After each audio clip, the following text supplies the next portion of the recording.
Chers auditeurs, dans ce nouvel épisode, nous allons parler de la cession des marketplaces, tendances du marché, profils d'acquéreurs et mécanismes de valorisation qui reviennent régulièrement dans les conversations avec les dirigeants.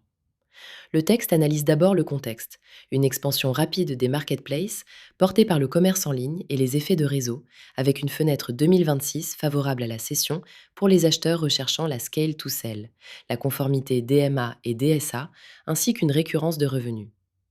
Viennent ensuite les types d'acquéreurs, stratégiques, fonds financiers et family office, et leurs implications sur les conditions, notamment les earn-out, le crédit vendeur et les locked box, ainsi que la durée de présence du dirigeant post-cession, qui peut varier selon la complexité de la transition.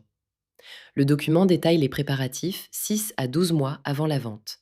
Gouvernance, fiabilité des données, processus documenté et conformité, afin de transformer une histoire entrepreneuriale en un actif institutionnel prêt à l'investissement.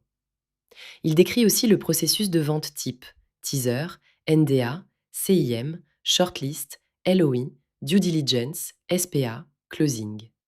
Il souligne l'importance de la data room et des KPI comme GMV, take rate et rétention pour accélérer la due diligence. Sur la valorisation, on retrouve des multiples de 8 fois à 14 fois l'EBITDA ou 1,5 fois à 5 fois le chiffre d'affaires, avec des moteurs centrés sur la croissance du GMV, la récurrence et la qualité des données, et l'usage de mécanismes tels que Locked Box et Earn-out indexés sur le GMV ou l'EBITDA. Des scénarios prospectifs, technologiques, géopolitiques et macro-sociétales examinent les gains attendus et les risques potentiels, notamment la souveraineté numérique européenne et l'importance accrue de la durabilité. Le podcast aborde enfin les menaces et points de vigilance du cédant, comme la dépendance aux dirigeants, les marges et le CAC, la conformité DMA-DSA et la dépendance data et tech, avec des plans de mitigation clairs.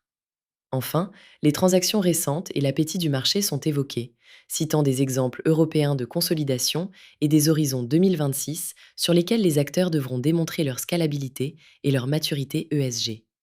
Pour conclure, l'épisode rappelle les axes de travail prioritaires: réduire la dépendance aux dirigeants, structurer gouvernance et conformité DMA-DSA, accroître les revenus récurrents, fiabiliser la data et sécuriser les talents clés afin d'atteindre des multiples supérieurs à la moyenne sectorielle.